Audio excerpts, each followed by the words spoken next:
News 9 TV. నేను మీ Satya. Today's 1 o'clock bulletin.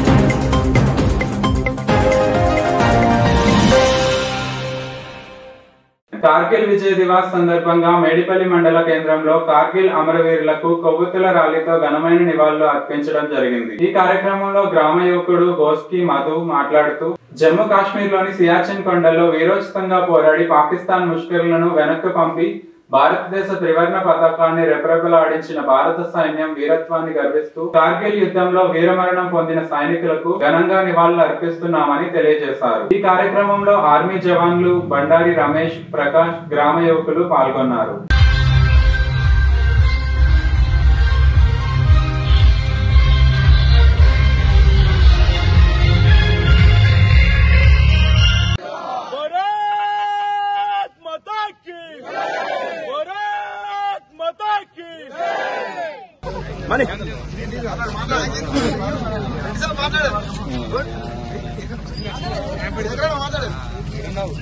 భారతదేశ సైనికుల ప్రాణ త్యాగాన్ని, అమరుల వీరత్వాన్ని గుర్తు చేసుకునే రోజు ఈ రోజు.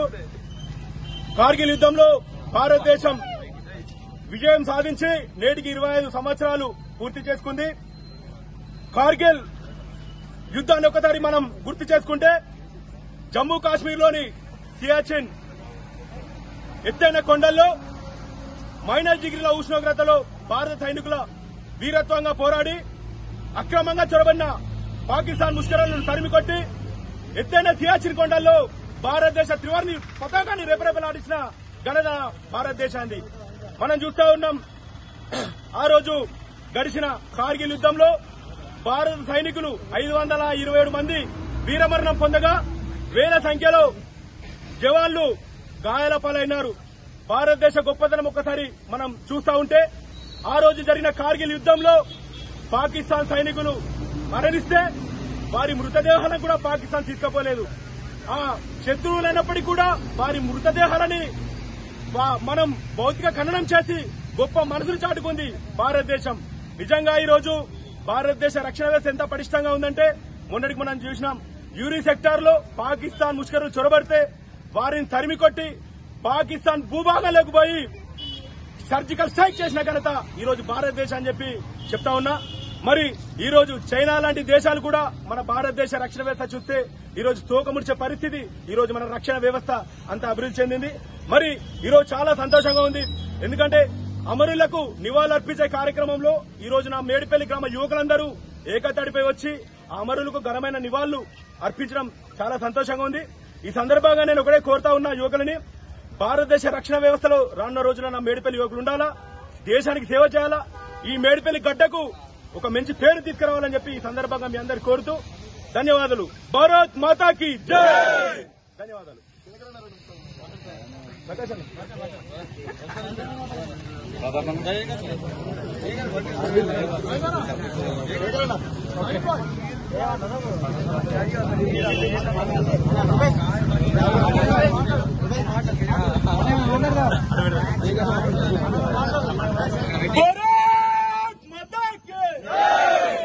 జోహార్ కార్గిల్ అమరవీరులకు, జోహార్ కార్గిల్ అమరవీరులకు.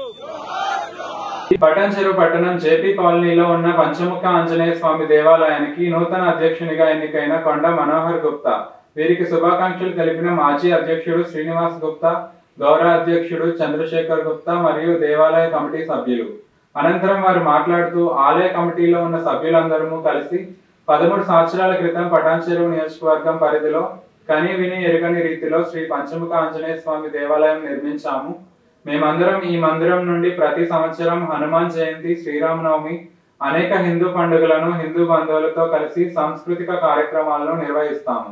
ఈ సంవత్సరం నూతన అధ్యక్షునిగా నాకు అవకాశం ఇచ్చిన మాజీ అధ్యక్షుడు శ్రీనివాస్ గుప్తా, గౌరవ అధ్యక్షుడు చంద్రశేఖర్ గుప్తా మరియు కమిటీ సభ్యులు పేరు పేరున ధన్యవాదాలు అని, ఆ కమిటీ సభ్యులతో కలిసి ఆలయ అభివృద్ధి కోసం ఇక్కడ ప్రతి శనివారం హనుమాన్ చాలీసా పారాయణం, అన్నదాన కార్యక్రమాలు, ప్రత్యేక పూజలతో ఇక్కడ వచ్చిన భక్తులకు ఆంజనేయ స్వామి దర్శనము, ఆశీర్వాదం ఇప్పించడం జరుగుతోంది. మన హిందూ బంధువుల సంస్కృతి కార్యక్రమాలను ఘనంగా నిర్వహిస్తామని అన్నారు. ఈ కార్యక్రమంలో మాజీ అధ్యక్షుడు శ్రీనివాస్ గుప్తా, గౌరవ అధ్యక్షులు చంద్రశేఖర్ గుప్తా, ఆర్యవైశ్య సంఘం అధ్యక్షుడు రామగుప్తా మరియు కమిటీ సభ్యులు ఇంద్రేశం, గ్రామ మాజీ సర్పంచ్ బండి శంకర్ మరియు భక్తులు తదితరులు పాల్గొన్నారు.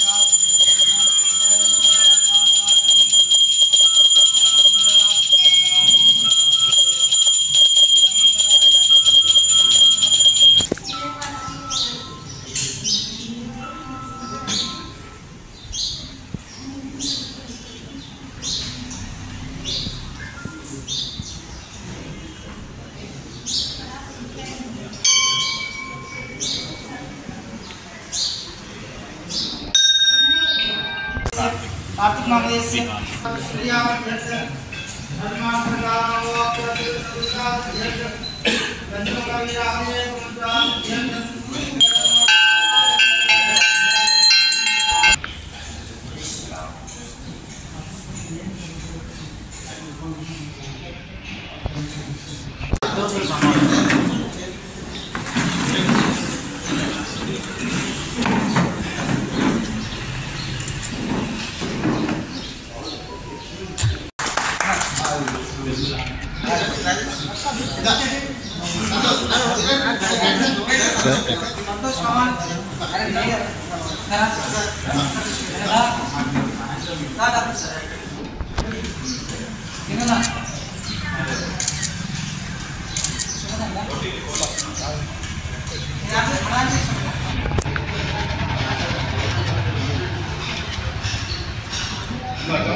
ఈరోజు పటాన్చెరులోని జేపీ కాలనీకి సంబంధించిన పంచముఖి వీరాంజనేయ స్వామి దేవాలయానికి నూతన అధ్యక్షుడిగా ఎన్నుకోవడం జరిగింది.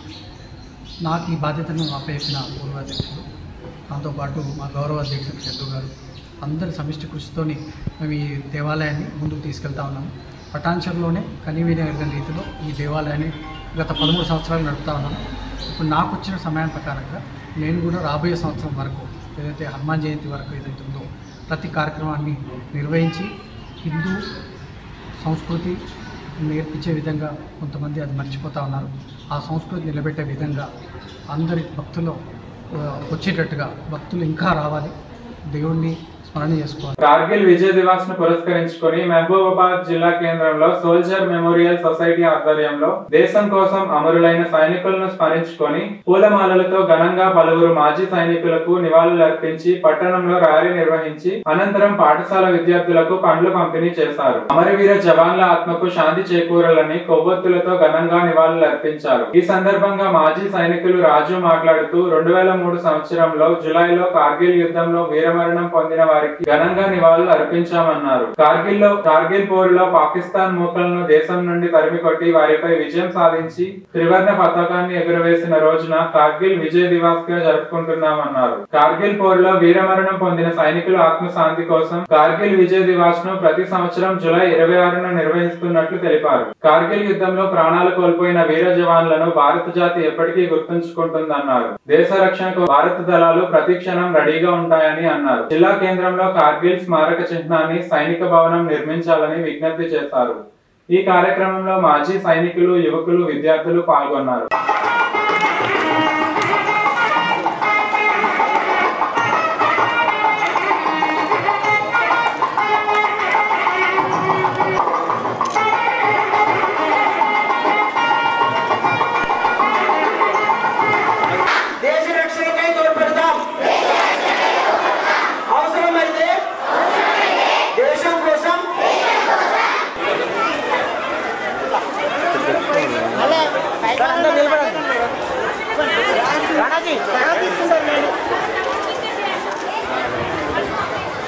తర్వాత తీసుకుంటాను మళ్ళా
ఓకే స్టార్ట్. Thank you.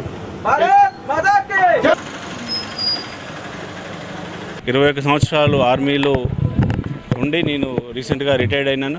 మేము ఈరోజు మాజీ సైనిక సంక్షేమ సంఘం మహబాద్ డిస్టిక్ తరపు నుంచి విజయ్ దివస్ని ఒక పండుగలా జరుపుకుంటున్నాం. ఎందుకంటే 2 లక్షల మంది సైనికులు వీరోచితంగా పోరాడితే 527 మంది వీర జవాన్లు వీరమరణం పొందితే మన ఆపరేషన్ విజయ్ని మనం విజయవంతంగా సాధించుకున్నాం. కాబట్టి మనం ఏదైతే 150, 170 చదరపు కిలోమీటర్ల స్థలాన్ని పాకిస్తాన్ సైనికులు మన కాశ్మీర్ ఉగ్రవాదుల రూపంలో వచ్చి దాన్ని ఆక్యుపై చేసినందుకు దాన్ని మళ్ళీ మనం వీరోచితంగా పోరాడి సంపాదించుకున్నాం. కాబట్టి ఈరోజు విజయ్ దివాస్ని జరుపుకుంటున్నాం. ఇది కొత్త యువతకి మనం స్ఫూర్తిని కలిగించాలని, అలాగే మాజీ సైనికుల మీద ఏర్పడుతున్న కొన్ని రకాల భేదాలను తొలగించాలని, మాజీ సైనికులకు కావాల్సిన వెల్ఫేర్స్ని, అంటే ఇంటికి మనకు కట్టుకునే చుట్టూ కూడా ఎంత ముఖ్యమో దేశానికి కావాల్సిన ప్రహారీ గోడ కూడా అంతే ముఖ్యం.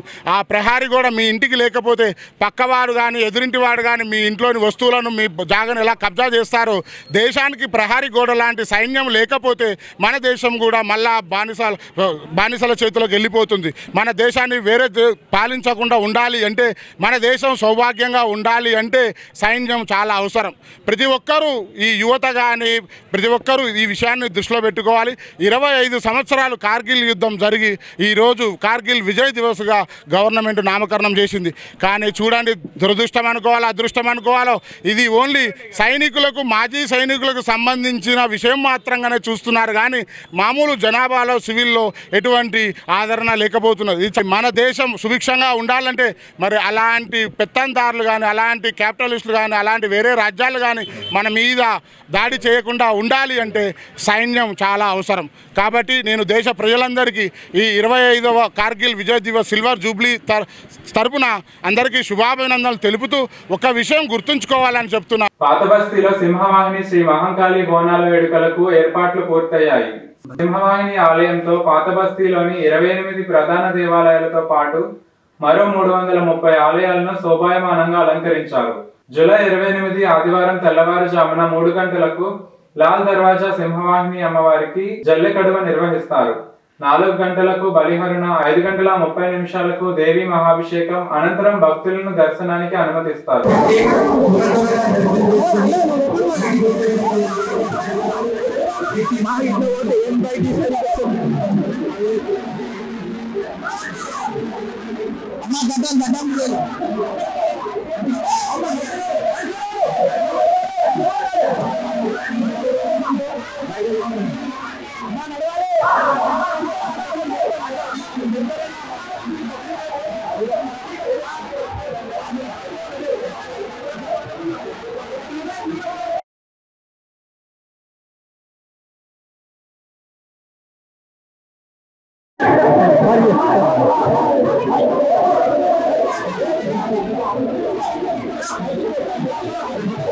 చెప్పండి అమ్మా, ఇక్కడ ఆలయ విశిష్టత చూస్తే గత 1907లో నిర్మాణాలు చేసినటువంటి ఆలయం ఇది.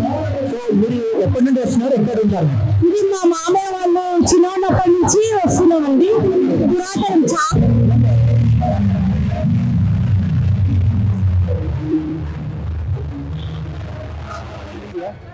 ఖైరతాబాద్ వినాయకుడు 2024లో సప్తముఖ మహాశక్తి గణపయ్యగా పూజలు అందుకోనున్నాడు. ఉత్సవాలు ప్రారంభమై 70 ఏళ్లు అయిన సందర్భంగా 70 అడుగుల భారీ విగ్రహాన్ని రూపొందిస్తున్నారు. సెప్టెంబర్ 7 శనివారం వినాయక చవితి విగ్రహాల తయారీ జోరందుకుంటోంది. ఊరూరా కొలువు తీరే మండపాలన్నీ ప్రత్యేకమే అయిన ఖైరతాబాద్ గణేష్ సందడే వేరు. ప్రపంచ వ్యాప్తంగా గుర్తింపు పొందిన ఖైరతాబాద్ వినాయకుడికి విగ్రహం ఈ ఏడాది 70 అడుగులతో రూపుదిద్దుకుంటుంది.